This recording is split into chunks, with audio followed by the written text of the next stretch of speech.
Autre récit. Jacob et ses fils vinrent en Égypte auprès de Joseph. Pharaon, roi d'Égypte, la prit et il dit à Joseph: Ton père et tes frères sont arrivés près de toi. Le pays d'Égypte est à ta disposition. Établis ton père et tes frères dans la meilleure région. Alors Joseph introduisit son père Jacob et le présenta à Pharaon. Et Jacob salua Pharaon. Pharaon demanda à Jacob: Combien comptes-tu d'années de vie? Et Jacob répondit à Pharaon: Les années de mon séjour sur terre ont été de 130 ans. Mes années ont été brèves et malheureuses et n'ont pas atteint l'âge de mes pères, les années de leur séjour. Jacob salua Pharaon et prit congé de lui. Joseph établit son père et ses frères et il leur donna une propriété au pays d'Égypte, dans la meilleure région, la terre de Ramsès, comme l'avait ordonné Pharaon. Joseph procura du pain à son père, à ses frères et à toute la famille de son père, selon le nombre des personnes à leur charge. Politique agraire de Joseph. Il n'y avait pas de pain sur toute la terre, car la famine était devenue très dure, et le pays d'Égypte et le pays de Canaan languissaient de faim. Joseph ramassa tout l'argent qui se trouvait au pays d'Égypte et au pays de Canaan, en échange du grain qu'on achetait, et il livra cet argent au palais de Pharaon. Lorsque fut épuisé l'argent du pays d'Égypte et du pays de Canaan, tous les Égyptiens vinrent à Joseph en disant: Donne-nous du pain, pourquoi devrions-nous mourir sous tes yeux, car il n'y a plus d'argent. Alors Joseph leur dit: Livrez vos troupeaux et je vous donnerai du pain en échange de vos troupeaux, s'il n'y a plus d'argent. Ils amenèrent leurs troupeaux à Joseph et celui-ci leur donna du pain pour prix des chevaux, du petit et du gros bétail et des ânes. Il les nourrit de pain cette année-là en échange de leurs troupeaux. Lorsque fut écoulée cette année-là, ils revinrent vers lui l'année suivante et lui dirent: Nous pouvons le cacher à mon seigneur. Vraiment l'argent est épuisé et les bestiaux sont déjà à mon seigneur. Il ne reste à la disposition de mon seigneur que notre corps et notre terroir.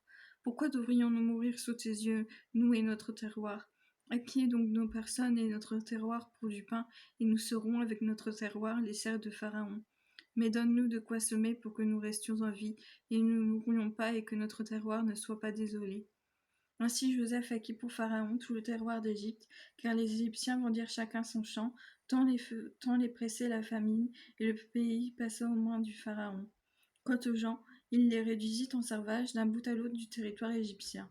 Il n'y eut que le terroir des prêtres qu'il n'acquit pas, car les prêtres recevaient une rente de Pharaon et vivaient de la rente qu'ils recevaient de Pharaon. Ainsi n'eurent-ils pas à vendre leur terroir. Puis Joseph dit au peuple: Donc je vous ai maintenant acquis pour Pharaon, avec votre terroir. Voici pour vous de la semence pour ensemencer votre terroir. Mais sur la récolte, vous devrez donner un cinquième à Pharaon, et les 4 autres quarts seront à vous pour la semence du champ, pour votre nourriture et celle de votre famille, pour la nourriture des personnes à votre charge. Il répondit: Tu nous as sauvé la vie. Puissions-nous seulement trouver grâce aux yeux de mon Seigneur, et nous serons les serfs de Pharaon. De cela, Joseph fit une règle qui vaut encore aujourd'hui pour le terroir d'Égypte. On verse le cinquième à Pharaon. Seul le terroir des prêtres ne fut pas à Pharaon. Dernière volonté de Jacob. Ainsi Israël s'établit au pays d'Égypte dans la terre de Goshen. Ils y acquirent des propriétés, furent féconds et devinrent très nombreux. Jacob vécut 17 ans au pays d'Égypte et la durée de la vie de Jacob fut de 147 ans. Lorsqu'approcha pour Israël le temps de sa mort, il appela son fils Joseph et lui dit: Si j'ai ton affection, mets ta main sous ma cuisse, montre-moi bienveillance et bonté, ne m'enterre pas en Égypte. Quand je serai couché avec mes pères, tu m'emporteras d'Égypte et tu m'enterreras dans leur tombeau. Il répondit: Je ferai comme tu as dit. Mais son père insista: Prête-moi serment. Et il lui prêta serment, pendant qu'Ismaël se prosternait sur le chevet de son lit.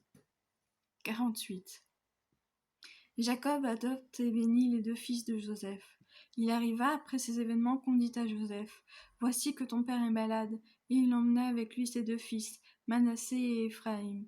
Lorsqu'on eut annoncé à Jacob: Voici ton fils Joseph qui est venu auprès de toi, Israël rassembla ses forces et se mit assis sur le lit.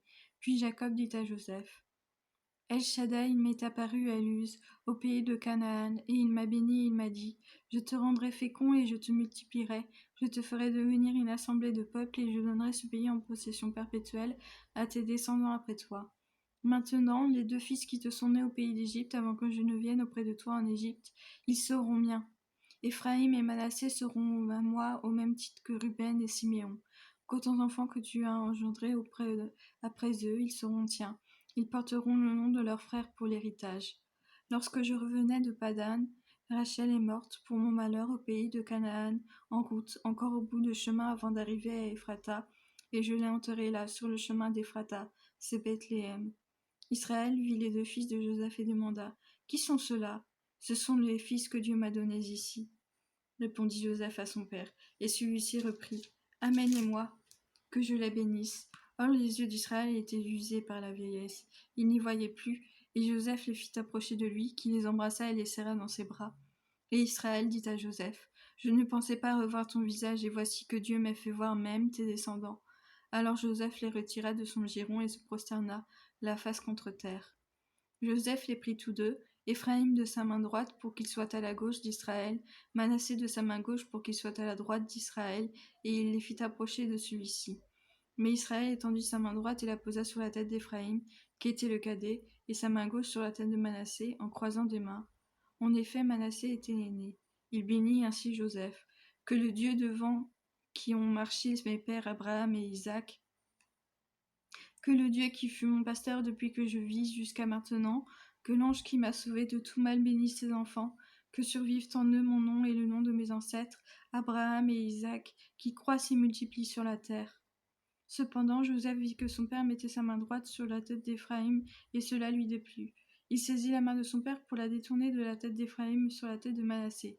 Et Joseph dit à son père: Pas comme cela, père, car c'est celui-ci l'aîné. Mets ta main droite sur sa tête.